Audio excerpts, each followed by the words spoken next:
जय हिंद बच्चों। तो हम आपकी अर्धवार्षिक परीक्षा 2024-25 के लिए विषय भौतिक विज्ञान का कक्षा 11 का अर्धवार्षिक प्रश्न पत्र लेकर आए हैं।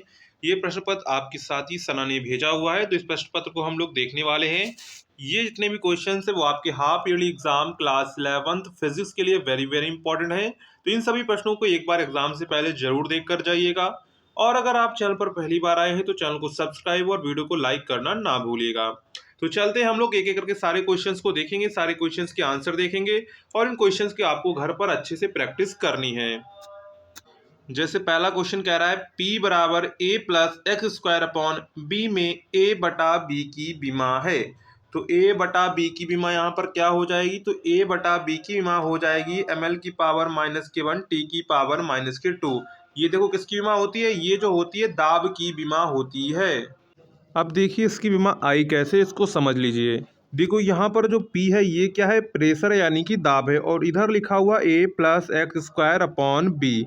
तो सबसे पहले इसको हम तोड़ लेंगे, a बटा B plus x square upon B, और यहाँ पर P की विमा लिखेंगे। तो P की विमा क्या है? ml की पावर -1 t की पावर -2 ये है। अब यहाँ पर जो प्लस लिखा होता है इसका मतलब इसकी विमा और इसकी विमा और इसकी विमा, तीनों विमाएं बराबर होंगी। लेकिन हमको विमा किसकी निकालनी? a बटा बी की। तो हमारी a बटा की विमा क्या हो जाएगी? जो प्रेशर की विमा होगी, यानी कि ml की पावर -1 t की पावर -2। ऑप्शन नंबर यहाँ पर आपका जो करेक्ट हो जाएगा वो करेक्ट हो जाएगा, ऑप्शन नंबर सेकंड वाला करेक्ट हो जाएगा। ठीक है। इसके बाद नेक्स्ट है, यदि दो सदिश ए वेक्टर तथा बी वेक्टर परस्पर लंबवत हैं तब आपको बताना है। यहाँ पर ऑप्शंस दिए गए थे, A vector plus B vector equal to 0, A vector minus के B vector equal to 0, A vector cross B vector equal to 0 और A vector dot B vector equal to 0। तो इसके अनुसार हमारा राइट आंसर होगा A vector dot B vector equal to 0 होगा। ठीक है। इसके बाद नेक्स्ट है, यदि m द्रव्यमान की वस्तु पर एक बल F समय डेल्टा t तक कार्य करे तो बल का आवेग होगा। यहाँ पर आवेग कर लेंगे। ठीक है। mf होगा, f डेल्टा t होगा, f delta t upon m होगा और f dot m upon delta t होगा। तो यहाँ पर राइट आंसर क्या होगा? f डेल्टा t होगा। क्या होगा? f डेल्टा t होगा, यानी कि ऑप्शन नंबर यहाँ पर आपका जो करेक्ट हो जाएगा वो करेक्ट हो जाएगा सेकेंड वाला, f डॉट डेल्टा t। इसके बाद नेक्स्ट है, एक कण त्रिज्या r के वृत्त पर एक समान चाल v से घूम रहा है, इसकी कोणीय चाल है। तो कोणीय चाल का सूत्र होता है v अपॉन r। क्या होता है? v अपॉन r होता है। तो इसके अकॉर्डिंग हमारा राइट आंसर क्या हो जाएगा? तो हमारा राइट आंसर हो जाएगा option number third, v upon r। क्या हो जाएगा? v upon r। नेक्स्ट है, निम्नलिखित में से शक्ति का मात्रक नहीं है। क्या है? निम्नलिखित में से शक्ति का मात्रक नहीं है। यहाँ पर ऑप्शंस दिए गए थे, वाट, किलोवाट घंटा, अश्व शक्ति। तो यहाँ पर राइट आंसर हो जाएगा किलोवाट घंटा जो है वो शक्ति का मात्रक नहीं है, इसलिए ऑप्शन नंबर यहाँ पर आपका थर्ड वाला करेक्ट हो जाएगा। ठीक है।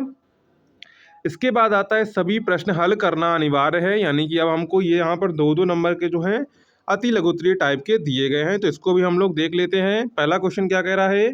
घर्षण कोण को आपको परिभाषित करना। क्या करना है? घर्षण कोण को आपको परिभाषित करना है। इसके बाद नेक्स्ट है, अभिकेंद्र बल से आप क्या समझते हैं? क्या है? अभिकेंद्र बल से आप क्या समझते हैं? नेक्स्ट है, संवेग संरक्षण का सिद्धांत क्या है? ये आपको बताना है। नेक्स्ट है, सिद्ध कीजिए कि संवेग परिवर्तन की दर बल के बराबर होती है। तो ये देखिए, संवेग परिवर्तन की दर जो है बल के बराबर होती है, ये सिद्ध करना इज़ वेरी इंपॉर्टेंट है, इसको आप जरूर अच्छे से तैयार कर लीजिएगा। नेक्स्ट है, कार्य की परिभाषा दीजिए। तो कार्य की परिभाषा इतनी सिंपल है, आप कर लेंगे। इसके बाद एसआई मात्रक लिखिए। तो इसका एसआई मात्रक क्या होता है? एसआई मात्रक हम लोग लिख सकते हैं न्यूटन इंटू मीटर, या फिर जूल भी आप लोग लिख सकते हैं। ठीक है, ये दोनों मात्रक इसी के हैं। ठीक है। इसके बाद है, सभी प्रश्न हल करना अनिवार्य है। यहाँ पर भी आपको 5 क्वेश्चंस दिए गए हैं, यानी कि 4-4 नंबर का एक क्वेश्चन है। पहला क्वेश्चन क्या कह रहा है? रेखीय वेग तथा कोणीय वेग में संबंध स्थापित कीजिए। ये क्वेश्चन भी इंपॉर्टेंट है, क्लास 11th में जो सबसे इंपॉर्टेंट क्वेश्चन है वो रेखीय वेग तथा कोणीय वेग में भी संबंध स्थापित करने के लिए आपसे कहा जाता है। इसके बाद कह रहा है, यदि A vector equal to 2i cap plus K cap, जहाँ B vector equal to I cap minus के J cap plus 2k cap हो, तो ए वेक्टर तथा बी वेक्टर का अदिश गुणन ज्ञात कीजिए। अदिश गुणन का मतलब क्या है? अदिश गुणन का मतलब है ए वेक्टर डॉट बी वेक्टर, ये निकालना है। ठीक है। तो कैसे निकालेंगे? देखो, यहाँ पर क्या होता है, आई आई वाले का गुणा आई के साथ और जे वाले का गुणा जे के साथ और के वाले का गुणा के साथ। तो यहाँ पर 2 आई है, यहाँ पर 1 आई है, तो यहाँ पर हो जाएगा 2 एकम 1, ठीक है, प्लस इसके बाद देखो के है, वहाँ पर जे तो है नहीं तो इसके जे वाला तो छोड़ देंगे, ठीक है, इसका जे इसका तो है ही नहीं तो जे वाला छोड़ देंगे, के पर आते हैं, के और ये के यानी कि 2 इंटू 1 यानी कि 2 एकम 2 प्लस 2 मतलब कि 4, कितना हो गया, 4 हो गया। यानी कि इनका वेक्टर कितना आएगा, इनका ए वेक्टर था बी वेक्टर का अदिश गुणनफल क्या आएगा, तो इसका अदिश गुणनफल आएगा 4, कितना आएगा, 4 आएगा, ठीक है। इसके बाद नेक्स्ट है औसत चाल तथा औसत वेग से क्या तात्पर्य है, क्या है, औसत चाल तथा औसत वेग से क्या तात्पर्य है, ये आपको बताना है। नेक्स्ट है दो बराबर सदिशों का परिणामी कब शून्य होता है, क्या हो, दो बराबर सदिशों का परिणामी कब शून्य होता है, जब वो एक दूसरे के विपरीत होती हैं, क्या होती हैं, विपरीत होती हैं। नेक्स्ट है न्यूटन के द्वितीय नियम का उल्लेख कीजिए, क्या है, न्यूटन के द्वितीय नियम का आपको उल्लेख करना है, ठीक है। तो ये आपके जो हैं 4-4 नंबर के 5 क्वेश्चन होते हैं, कितने, 4-4 नंबर के 5 क्वेश्चन होते हैं। तो इस प्रकार 20 नंबर का आपका जो है ये हो जाता है क्वेश्चन नंबर 3। इसके बाद आते हैं क्वेश्चन नंबर 4 पर। इसके बाद है क्वेश्चन नंबर 4, किन्हीं 5 प्रश्नों का उत्तर आपको देना है, ठीक है। यहाँ पर भी आपको 4-4 नंबर के क्वेश्चन देखने को मिलते हैं। पहला है सिद्ध कीजिए प्रक्षेप का पथ परवलयाकार होता है, ये भी इंपॉर्टेंट है, ये हमेशा आपके एग्जाम में देखने को मिलेगा, हाफ ईयरली हो या फिर एनुअल एग्जाम हो, प्रक्षेप परवलयाकार होता है, ये सिद्ध करने को जरूर मिलेगा। नेक्स्ट है 2 किलोग्राम के द्रव्यमान पिंड पर एक नियत बल लगाने पर वह 2 सेकंड में विरामावस्था से 4 मीटर चलता है, तो बल पर जो है लगने वाला कार्यरत आवेग ज्ञात करना है। तो आवेग कितना आएगा, तो आवेग आएगा 8 न्यूटन इंटू सेकेंड, कितना आएगा, 8 न्यूटन इंटू सेकेंड आएगा, ठीक है।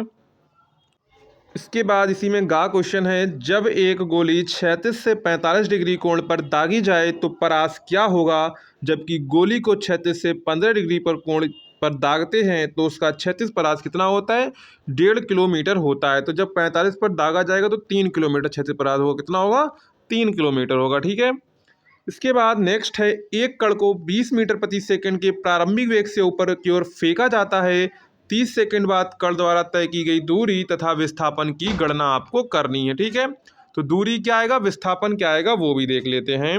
तो यहाँ पर जो आपकी दूरी आएगी यानी कि डिस्टेंस आएगी वो आएगी 25 सेंटीमीटर, कितनी आएगी, 25 सेंटीमीटर आएगी। और जो विस्थापन आएगा यानी कि डिस्प्लेसमेंट जो आएगा वो आएगा आपका 15 सेंटीमीटर, कितना आएगा, 15 सेंटीमीटर आएगा।